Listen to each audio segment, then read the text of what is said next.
जय श्री राम दोस्तों, वॉक पे चर्चा में आपका स्वागत। बहुत दिन बाद मेरे चैनल भारत का गौरव पे भारत के लिए एक बहुत अच्छी बात हुई। वक्फ बोर्ड बिल पास हुआ और आज वो एक्ट बन गया है और उसका नतीजा ये हुआ कि कुछ जगहों पे उसके खिलाफ प्रोटेस्ट हो रहा है और वायलेंस हो रही है।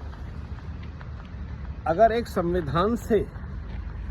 संवैधानिक रूप से पास कानून के ऊपर अगर वायलेंस होगी तो वो देश के विरोध में है।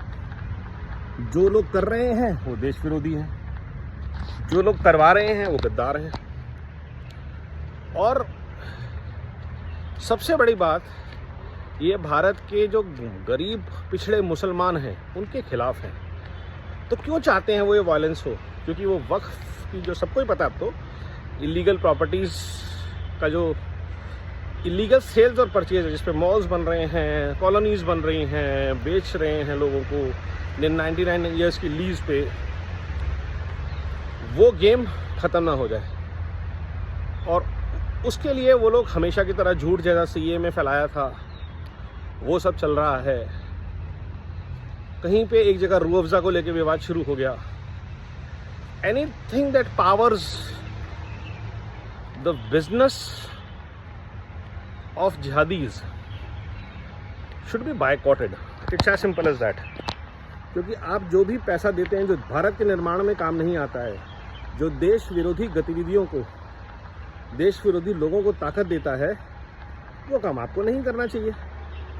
और इकोनॉमिक वॉर है, वही ताकत है जो नकली आधार बनवाने के लिए दुकानें चलवाती है, वही ताकत है जो लोगों को ज़कात के नाम पे टूर कराती है ऑल ओवर इंडिया के, कहीं भी दुनिया में लोग आ जा रहे हैं। वही ताकत है जो गुजरात के एक क्रिकेटर को बंगाल का एमपी बनाती है, जिसे ना बंगाली आती है, सिर्फ वोट बैंक की राजनीति कि मुसलमान वोट कर देंगे। और भारत के दो हिस्से अखंड भारत के, पाकिस्तान और बांग्लादेश, ऑलरेडी हिंदू विहीन लगभग हो चुके हैं। कश्मीर लगभग हिंदू विहीन हो चुका है, केरला होने वाला है, बंगाल रास्ते पर है। तो ये जो हम अपने आइडेंटिटी खोते जा रहे हैं, पॉपुलेशन जिहाद के अगेंस्ट, लैंड जिहाद के अगेंस्ट, लव जिहाद के अगेंस्ट, ये कहीं ना कहीं रुकना होगा और संविधान के दायरे में रुकना होगा। क्योंकि ये जिहादी ताकतें जहाँ जहाँ बढ़ी हैं उन्होंने उस जगह का बेड़ा गर्क ही किया है।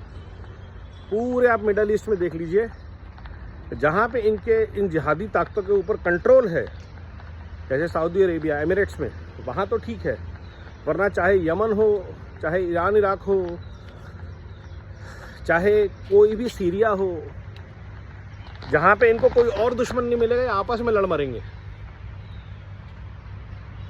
तो जिनके ट्रेनिंग में, अपब्रिंगिंग में सिर्फ खून खराबा है, लड़ाई है, बर्बादी है, ऐसे लोगों को, ऐसे संस्कारों को, ऐसे वैल्यू सिस्टम को देश में बढ़ावा मिलना ही नहीं चाहिए था पहली बार।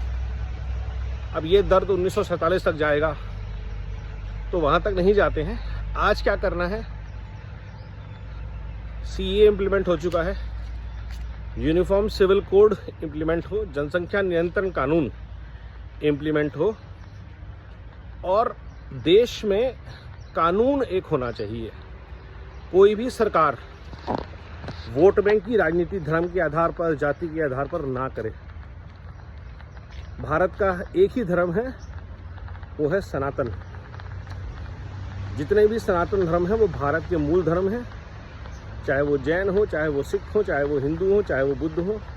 और बाकी सब धर्म जो हैं वो मेहमान हैं, गेस्ट हैं, उनको फॉलो करने वाले भी भारतीय हैं। लेकिन अगर वो पहले भारतीय हैं और बाद में मुस्लिम या ईसाई, तो उनका भारत में स्वागत है। अगर वो पहले मुसलमान हैं, पहले ईसाई हैं और बाद में भारतीय, तो फिर वो देश के सेकेंडरी सिटीजन रहेंगे। और वैसे भी मुस्लिम्स को माइनॉरिटी बोलना शायद टेक्निकली रॉन्ग होगा, क्योंकि they are the second largest majority already across the country and majority in lot of places. तो इस रियलिटी को देखते हुए भारत की डेमोग्राफी के ऊपर जो इम्पैक्ट हो रहा है वो देखते हुए भारत के इंफ्रास्ट्रक्चर, भारत के रिसोर्सेज पे जो इम्पैक्ट हो रहा है उसको देखते हुए हेल्थ केयर के ऊपर, एजुकेशन के ऊपर, लॉजिस्टिक्स के ऊपर भारत सरकार को स्ट्रिक्ट एक्शन लेना चाहिए और इन लोगों को कंट्रोल करना बहुत ज़रूरी है। कैसे? होम मिनिस्ट्री के पास सारे टूल्स हैं। यूपी में कोई बदतमीजी नहीं होती, गरीब पिछड़ा मुसलमान भी बहुत खुश हैं, सबको रोजी रोटी कमानी है, कमाइए। राजस्थान, एमपी, गुजरात कहीं नहीं, क्योंकि जहाँ कांग्रेस और सो कॉल्ड सेक्युलर फोर्सेस हैं वो वोट बैंक की राजनीति करने वाले लोगों को सपोर्ट करने के लिए एनकरेज करती हैं कि आप दंगे करिए, आप नफरत की राजनीति कीजिए, ग्रोथ प्रोग्रेस इन चीज़ों। कर्नाटका का हाल देख लीजिए, केरला का तो बेड़ा गर्क है, ये बंगाल देख लीजिए।